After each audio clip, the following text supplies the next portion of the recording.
Hello guys, welcome back to my channel. आप सभी का बहुत बहुत स्वागत है आपके अपने यूट्यूब चैनल सोशियोलॉजी क्लासेस में। तो चलिए आज की वीडियो को हम शुरू करते हैं। क्वेश्चन नंबर 301 है, all countries pass through various stage of demographic transitions, which one of the following is not such a stage.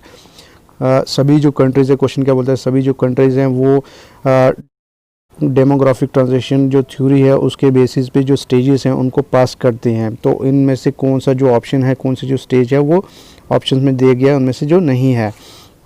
तो ऑप्शन फर्स्ट है पॉपुलेशन एक्सप्लोजन्स, सेकंड है स्टेशनरी स्टेज, और थर्ड ऑप्शन है पॉपुलेशन स्टेबलाइजेशंस, और fourth है optimum stage. Population explosion क्या होता है, जब जो डेमोग्राफिक ट्रांजिशन थ्योरी है ये कंट्रीज़ टू कंट्रीज़ एक डिफ़ाइन की जाती हैं कि डेथ रेट और birth rate and death rate है जो कंट्रीज़ का क्या रहता है। तो इनमें कुछ स्टेजेस बताई हुई हैं। तो इसमें से जो फर्स्ट ऑप्शन है पॉपुलेशन एक्सप्लोजन, पॉपुलेशन एक्सप्लोजन में क्या होता है कि जब जो कंट्रीज़ है जहाँ पे जो बर्थ रेट है वो ज़्यादा हाई हो जाता है और डेथ रेट कम हो जाता है, जिसकी वजह से पॉपुलेशन एक्सप्लोजन बढ़ती जाती है, एक्सप्लोर होती जाती है। सेकंड ऑप्शन है स्टेशनरी स्टेज। स्टेशनरी स्टेज में क्या रहता है कि बर्थ रेट और डेथ रेट है जो चाइल्ड इन्फेंटी का, जो 1 साल से कम बच्चे जो पैदा होते हैं उनका डेथ रेट है और जो बर्थ रेट है वो स्टेबल हो जाता है, इक्वल हो जाता है, ज़्यादा उसमें डिफ्रेंशिएशन नहीं आता। वो किसके कारण होता है, जैसे कि जो कंट्री जहाँ पे इकोनॉमिक डेवलपमेंट हो जाती है, फूड होता है, फूड खाने के लिए अच्छी गुज़ार मिलती है, और जब उसके बाद क्या रहता है कि जो प्रिकॉशंस लिए जाते हैं, डिजीज़ है वो कम हो जाती है। जैसे जैसे कंट्री डेवलप होती है, इकनॉमिकली डेवलप होना मतलब कि पूरी कंट्रीज़ में उसका इफ़ेक्ट होता है। तो ऑप्शन थर्ड है पॉपुलेशन स्टेबलाइजेशन। पॉपुलेशन स्टेबलाइजेशन क्या होता है, जहाँ पे ना ही डेथ रेट मतलब एकदम पॉपुलेशन स्टेबल हो जाती है, जहाँ पे कोई भी चेंजिंग नहीं आती है, ना ही डेथ रेट में चेंजिंग आती है, वेरिएशन होता है, जितने बच्चे पैदा होते हैं उतने ही उनकी डेथ रेट भी रहते हैं, मतलब इक्वल रहता है। तो ऑप्शन फोर्थ है ऑप्टिमम स्टेज। ऑप्टिमम स्टेज में भी अनचेंजिंग आता है। तो जो ऑप्शन फोर्थ है वो इसमें डेमोग्राफिक ट्रांजिशन थ्योरी में ये स्टेज नहीं है। तो इसका राइट आंसर है ऑप्शन 4। तो बढ़ते हैं हम अपने नेक्स्ट क्वेश्चन की ओर। Question number 302, India recognize the population problems and adopted an official national programmes in family planning इन।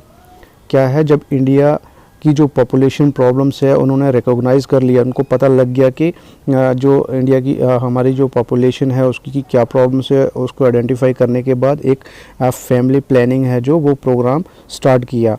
तो ये जो प्रोग्राम है ऑफिशियली नेशनल प्रोग्राम कब स्टार्ट किया, कौन सी सदी में किया, कौन सी सन में किया, कौन से ईयर में किया। तो ऑप्शन फर्स्ट है 1950, ऑप्शन सेकंड है 1952, ऑप्शन थर्ड है 1955 और ऑप्शन फोर्थ है 1975।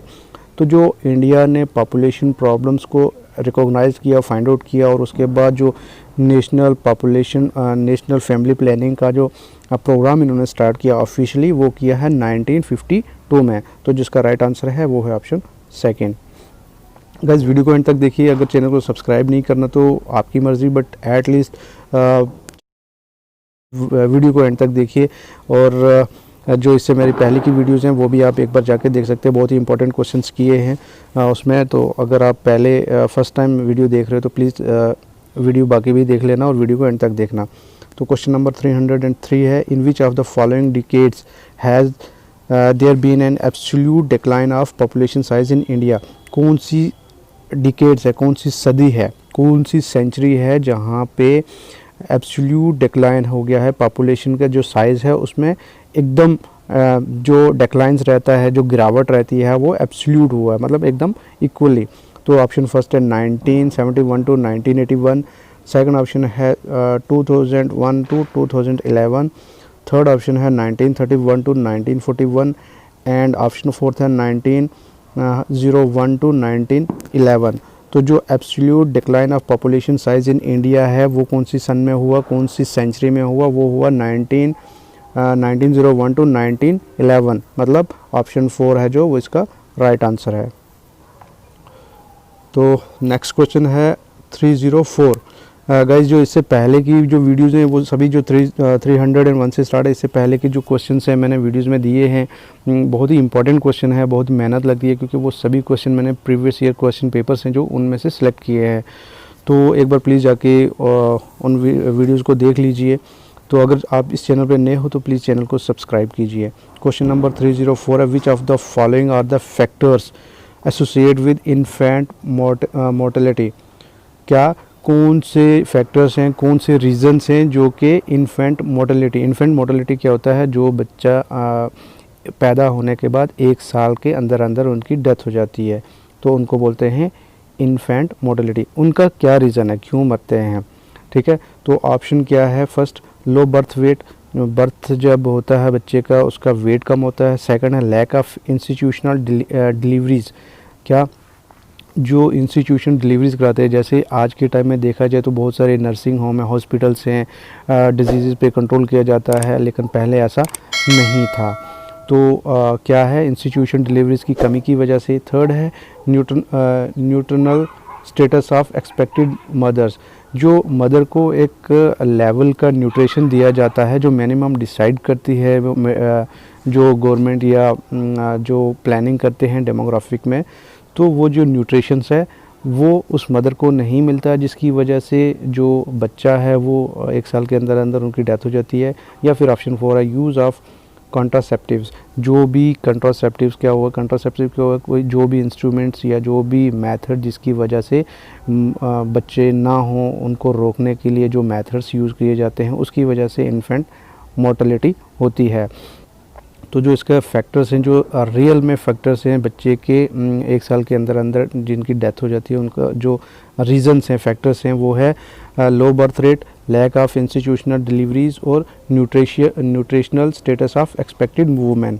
तो यानी कि इसका जो फर्स्ट सेकंड एंड थर्ड आता है किसमें, ऑप्शन 4 में। तो जिसका राइट आंसर है वो है ऑप्शन 4। गाइस, अगर आपको यहाँ तक वीडियो पसंद आई तो प्लीज़ लाइक कीजिए, सब्सक्राइब करके पॉजिटिव सब्सक्राइब कीजिए और मुझे ज़रूर बताइए कि आपको वीडियो कैसी लगी। और अगर सब्सक्राइब नहीं किया चैनल को तो प्लीज़ चैनल को सब्सक्राइब कर लीजिए। क्वेश्चन नंबर 305 है, according to A R Desai the second phase of the development of nationalism from 1885 to 1905 is characterized by. जो ए आर देसाई हैं अपने इंडिया के थिंकर्स हैं, बहुत ही माने हुए थिंकर्स हैं, और ये जो इंडिया में सोशोलॉजी जो सब्जेक्ट लाया, इनमें जो थिंकर्स हैं बहुत ही माने हुए इंडिया के स्टार्टिंग्स के, जिन्होंने सोशोलॉजी को यहाँ पे लाने की कोशिश की, जिनकी मेहनत है ये आज जो हम सोशोलॉजी यहाँ पे पढ़ रहे हैं। तो उनके हिसाब से जो second phase of development of nationalism है, नेशनलिज्म क्या हुआ, अपने मुल्क के लिए प्यार, अपने मुल्क को सपोर्ट करना, नेशनलिज्म अपना जो नेशन है उसके लिए मर मिटने की बात है। जो सेकंड फेज रहा नेशनलिज्म डेवलपमेंट में, जो स्टार्टिंग कहाँ से था 1885 से 1905 तक, उसका बहुत जो करेक्टरिस्टिक्स क्या है, उसका मेन रीजंस क्या है। फर्स्ट ऑप्शन है डेवलपमेंट ऑफ इंडस्ट्री डेवलपमेंट होने की वजह से नेशनलिज्म इन लोगों के बीच में फीलिंग आई कि हमें अपने मुल्क के लिए लड़ना चाहिए, हमें क्योंकि जो 1947 से पहले था वो हम जो अंग्रेज़ थे उनके अंडर में थे, तो नेशनलिज्म हमारे बीच में आहिस्ता आहिस्ता आता रहा। उससे पहले ये स्ट्रगल चलता रहा अपनी फ्रीडम्स के लिए, इंडिया को आज़ाद होने के लिए। तो जो डेवलपमेंट ऑफ इंडस्ट्री है वो रीजंस था, वो करेक्टरिस्टिक था second phase of development of nationalism. Second option है इन्फ्लुएंस ऑफ सोशलिज्म, जो सोशलिज्म का इन्फ्लुएंस है वो रीज़न था, वो करेक्टरिस्टिक्स था। थर्ड ऑप्शन है पार्टिसिपेशन ऑफ पीजेंट्स, जो किसान है हमारे, जैसे कि इंडिया की 70% पॉपुलेशन है जो वो एग्रीकल्चर पे डिपेंड है, तो उनका जो पार्टिसिपेशन था वो नेशनलिज्म में डेवलपमेंट सेकंड फेज में आया। या फिर ऑप्शन है द होम रूल, ये भी एक मुहिम चली थी इंडिया को अलग करने के लिए, quit India movement and home rules, ये सभी क्या थी, मूवमेंट्स थी।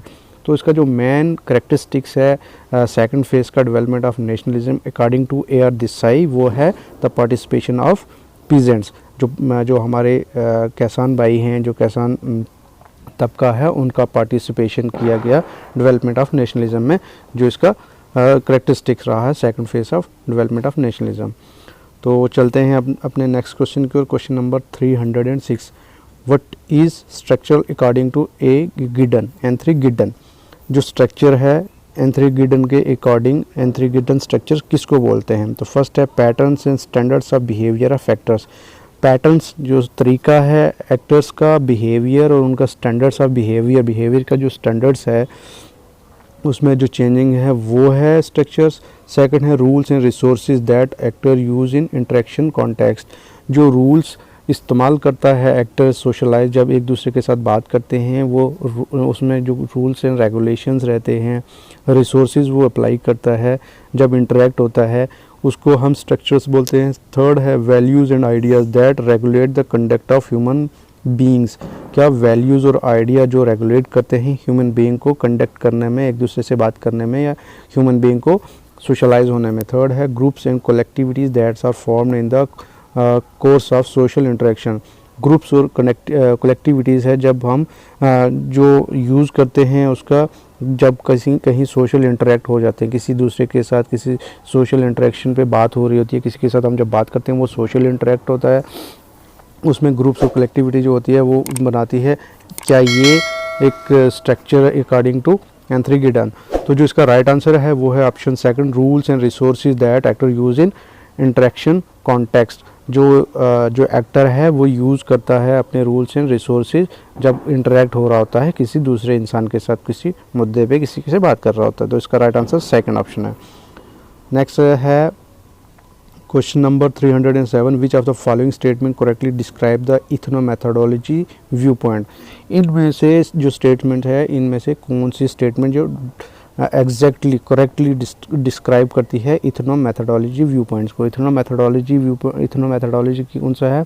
जो ई गॉफमैन ने दिया हुआ, जहाँ पे वो देखते हैं उन्होंने बताया है कि इंसान जब इंटरेक्ट हो रहा होता है वो कौन से मेथड्स अप्लाई करता है, वो कैसे कम्युनिकेशन को बढ़ाता है, उसमें गेस्चर्स आते हैं, एक दूसरे से बात करता है और जो सोसाइटी में ऑलरेडी एग्जिस्ट करता है उसको बनाता भी है और उसको यूज़ भी करता है। तो इसका फर्स्ट ऑप्शन है for full causal explanation it is necessary to determine what has given rise to the motives of social action. क्या है? कोई भी एक्सप्लेनेशन के लिए बहुत ही नेसेसरी है कि क्या दिया हुआ है मोटिवेट करने के लिए सोशल एक्शन में, बहुत ही ज़रूरी रहता है। सोशल एक्शन में जब मोटिवेट करता है इंसान दूसरे इंसान को तो उसमें बहुत सारी कैजुअल एक्सप्लेनेशन दी जाती है। तो सेकंड है social life appears ordinary to members of society only because member actively engage in making sense of social life. क्या सोशल लाइफ है वो अकॉर्डिंग टू मेंबर्स है, मेंबर ऑफ सोसाइटी है, बिकॉज मेंबर है जो वो एंगेज रहते हैं जब भी सोशल एक्शन कर रहे होते हैं, वो किसी के साथ बात कर रहे होते हैं तो वो सेंस ऑफ सोशल लाइफ है वो उसको बनाने के लिए एंगेज रहते हैं, वो ऑलरेडी उसमें इन्वॉल्व भी होते हैं और उसको सोशल लाइफ को बना भी रहे होते हैं, आगे बढ़ा भी रहे होते हैं उस चीज़ को। तो थर्ड ऑप्शन है diversity is the order of the day. Diversity है जो वो दिन का एक ज़रूरी एक स्टेप्स है जहाँ पे जो दिन में डाइवर्सिटी है वो की जाती है। When we have entered an era in which anything else, कोई भी एरा किसी भी टाइम में जब हम इंटर होते हैं या फिर कुछ भी करते हैं तब डाइवर्सिटी है जो वो ऑर्डर ऑफ द डे होती है।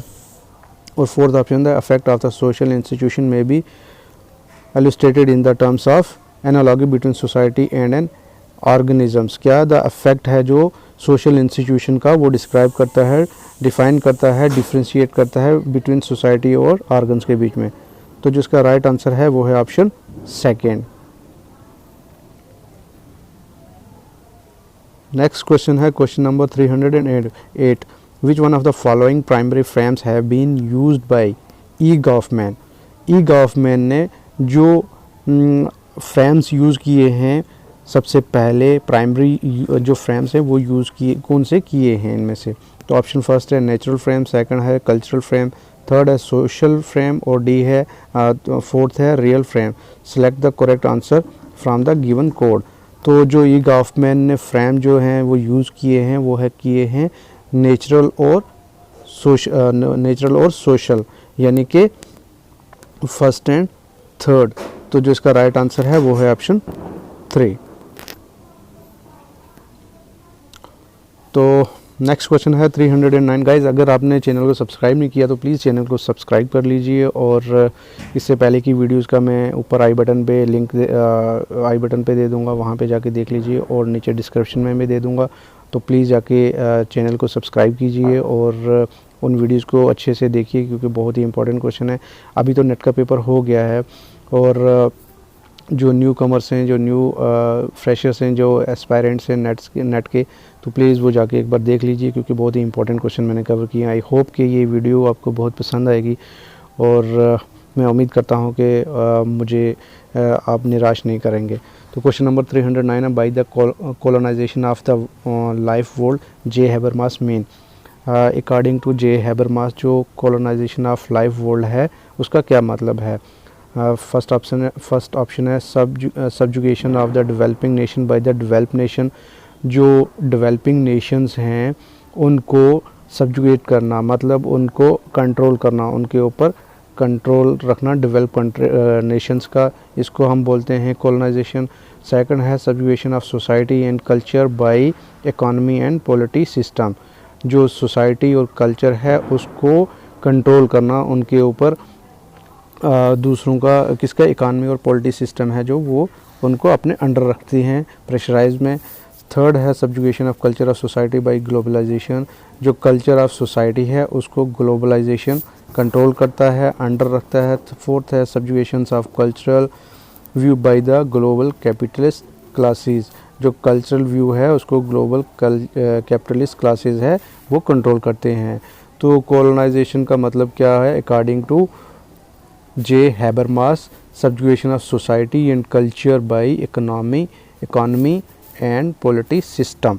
क्या ऑप्शन जो सेकंड है वो इसका राइट आंसर है। इसका मतलब क्या हुआ कि जो सोसाइटी और कल्चर है उसको इकोनॉमी और पॉलिटिकल सिस्टम कंट्रोल करती है, उसके अपने अंडर रखने की कोशिश करती है according to J Habermas. Next question है question number 310, which of the following sets include the structure level as mentioned by Louis Althusser. कौन सा जो सेट है जो कि स्ट्रक्चर लेवल जो अकॉर्डिंग टू लुईस अल्थुजर ने रखा है कि कौन सा सेट है जो स्ट्रक्चर लेवल को क्या करता है according to Louis Althusser. Option first है इकोनॉमिक, सेकंड है पॉलिटिकल, थर्ड है कल्चरल और फोर्थ है आइडियोलॉजी। तो जो सेट है अकॉर्डिंग टू लुईस अल्थुजर वो है इकोनॉमिक, पॉलिटिक और आइडियोलॉजी। कल्चर इसमें उन्होंने इस सेट में इसको इंक्लूड नहीं किया है। तो इसका जो राइट आंसर है वो है option first, second and fourth. कहाँ पे है? वो है ऑप्शन सेकंड। तो मतलब जो सेकंड आंसर है, सेकंड ऑप्शन है वो इसका राइट आंसर है।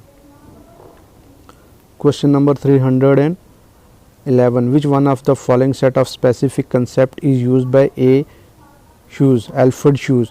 एल्फ्रेड ह्यूज ने कौन सा फेनोमेनोलॉजी का कंसेप्ट है जो वो दिया था? फेनोमेनोलॉजी का जो कंसेप्ट है इन्होंने हसलर से लिया था और उसको रियल लाइफ में अप्लाई किया था और उसको इस्तेमाल करके इन्होंने डिफ़ाइन किया था। तो उन्होंने एक सेट है कंसेप्ट बनाया था, set of specific concept use किया था।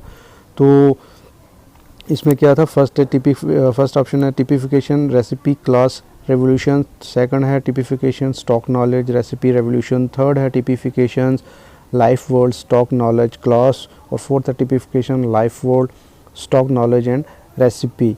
तो जो फेनोमेनोलॉजी है जो एल्फ्रेड ह्यूज ने इस कंसेप्ट में जो इसको डिफ़ाइन करने में जो कंसेप्ट यूज़ किए थे वो किए थे typification, life world, stock knowledge. Stock knowledge क्या हो? जो ऑलरेडी हमारे पास होती है माइंड में और उसको हम यूज़ करने के बाद किसी को कन्विंस करते हैं उसको यूज़ करके। और रेसिपी भी ऑलरेडी हमारे पास होती है, उसको एट ए टाइम हम यूज़ करते हैं। तो जो उसका राइट आंसर है वो ऑप्शन 4।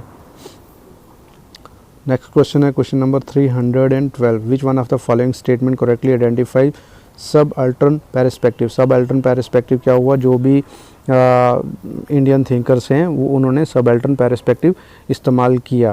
तो ये कुछ पेरिस्पेक्टिव हैं और जो सब अल्टर्न पेरिस्पेक्टिव है वो हमेशा कोशिश करता है कि जो सोसाइटी की बेसिक्स लेवल है जो स्टार्टिंग से वो डिफ़ाइन करता है। एक जो एग्जैक्ट लोकेशन है कि कोई लोकेशन या कोई जैसे कि फॉर एग्जांपल हम सोसाइटी में वहाँ पे हम आँखों से देखने के बाद ऑब्जर्वेशन करने के बाद ही कुछ ना कुछ डिफ़ाइन करेंगे या फाइंड आउट करने की कोशिश करेंगे। तो उसको क्या बोलते हैं? सब अल्टर्न पेरिस्पेक्टिव। तो एक इसमें से कौन सी जो स्टेटमेंट है वो डिस्क्राइब करती है, सही करेक्टली आइडेंटिफाई करती है सबल्टर्न पर्सपेक्टिव। फर्स्ट है an approach to study society from allied points of view. जो अप्रोच, कोई भी अप्रोच जो सोसाइटी को स्टडी करती है अलाइड पॉइंट ऑफ व्यू से, उसको हम सबल्टर्न पर्सपेक्टिव बोलते हैं। सेकंड है describe change in society of the developed countries, describe करती है change in society of the developed countries, वो एक सबल्टर्न पर्सपेक्टिव है। थर्ड है approach history from below, focus more on what happened among masses at the base level of society. कोई भी approach जो कि हिस्ट्री से बिलोंग करती है, हिस्ट्री को देखती है और फोकस करती है कि क्या हुआ एक्चुअली, हैपेंड अमंग मासेस, लोगों के बीच में हुआ क्या exactly at the base, on the base level of society, society का बेस लेवल स्टार्टिंग में उसको जो है वो फाइंड आउट करती है। तो कोई भी ऐसी अप्रोच उसको हम सबल्टर्न पर्सपेक्टिव बोलते हैं। और ऑप्शन 4 है an approach to study the post modern society, कोई भी अप्रोच जो स्टडी करती है पोस्ट मॉडर्न सोसाइटी को, उसको हम सबल्टर्न पर्सपेक्टिव बोलते हैं। तो जिसका राइट आंसर है वो है ऑप्शन 3। नेक्स्ट क्वेश्चन है question number 313, the interpretive approach that try to understand social action from the point of view of social actions are. कोई भी अप्रोच जिसको हम इंटरप्रेटिव अप्रोच कौन सी होती है, इंटरप्रेटेटिव अप्रोच कौन सी हुई, जो कि एक्टर यूज़ करता है जब हम इंटरेक्ट होते हैं सोशल एक्शन में, सोशल लाइफ में किसी से बात करते हैं, वहाँ पे जो भी अप्रोच यूज़ होती है उनको देखने के बाद क्या बात करनी चाहिए क्या नहीं, और एक सेंटेंस बनाना है, किसी को कन्विंस करना है, तो इसको हम इंटरप्रेटेटिव अप्रोच बोलते हैं। That try to understand social action from the point of view of social action actors are. First option है social philosophy and phenomenology, second है culturology and ethnomethodology, third option है फेनोमेनोलॉजी एंड एथनोमेथोडोलॉजी, और fourth है new Marxism and phenomenology. तो कोई भी जैसे कि फेनोमेनोलॉजी और एथनोमेथोडोलॉजी में क्या है, प्रेजेंटेशन ऑफ लाइफ है, वहाँ पे हम एक्टर है कोई भी, वो इंटरेक्ट होता है दूसरे के साथ, सोशल इंटरेक्शन होती है, वहाँ पे वो अपने पास रेसिपीज़ होती हैं, टिपिफिकेशंस होती हैं, स्टॉक ऑफ नॉलेज होता है उसके माइंड में, और वो उसको इस्तेमाल करने के बाद एक सोशल लाइफ बनाता है सोसाइटी में इंटरेक्ट होते हुए एक्टर। तो जो इसका राइट आंसर है वो है phenomenology and ethnomethodology. Next question है question number 114, who among the following sociologist used dramaturgy to explain the presentation of self in everyday life. इनमें से कौन सा थिंकर है, सोशियोलॉजिस्ट है, जो कि जिन्होंने यूज़ किया ड्रामाटर्जिकल अप्रोच एक्सप्लेन करने के लिए presentation of self in everyday life. Dramaturgical approach आपने पढ़ा ही होगा, जहाँ पे फ्रंट स्टेज और बैक स्टेज रहता है, क्योंकि जब भी हम अब फॉर एग्ज़ाम्पल हम किसी के सामने जाते हैं तो उसको जब हम सामने किसी के जाते हैं उस बात को प्रिपेयर, जो हमने बात वहाँ पे बोलनी होती है उसकी हम प्रिपरेशन ऑलरेडी पहले कर चुके होते हैं कि हमने किसी के सामने जाना। फॉर एग्ज़ाम्पल हम किसी फ्रेंड के पास जा रहे हैं तो उसको कन्विंस करने के लिए हम पहले से ही प्री प्लान कर लेते हैं कि हम उनको ये बात बोलेंगे और वो हमारी बात मान लेगा। किसी भी चीज़ के लिए हम कन्विंस करने के लिए प्री प्लान करते हैं। तो जो बात हम सोचते हैं, जब हम फेस करने से पहले जो बात सोचते हैं उसको हम क्या बोलते हैं, बैक स्टेज। और फ्रंट स्टेज क्या हुआ, जब हम इंटरेक्ट हो रहे होते हैं। तो ठीक है, इसको हम बोलते हैं ड्रामाटर्जी अप्रोच। ये बहुत बड़ा कंसेप्ट है, इसको एक्सप्लेन तो ऐसे नहीं किया जाता, बट ये मैं थोड़ा सा आपको मोटे मोटे अल्फाज में बता रहा हूँ, लफ्ज़ों में बता रहा हूँ। तो जो कौन सा सोशियोलॉजिस्ट है जिन्होंने ड्रामाटर्जिकल अप्रोच है वो इस्तेमाल की एक्सप्लेन करने के लिए presentation of self in everyday life. तो फर्स्ट ऑप्शन है ब्लूमर, सेकंड है ई गॉफमैन, थर्ड ऑप्शन है लोकमान एंड फोर्थ ऑप्शन है ए एल्फ्रेड शूज़। तो जिसका राइट आंसर है वो है ई गॉफमैन, जिन्होंने ऑप्शन सेकंड है जो राइट आंसर है, इन्होंने जो ड्रामाटर्जी अप्रोच है वो इस्तेमाल की, यूज़ की।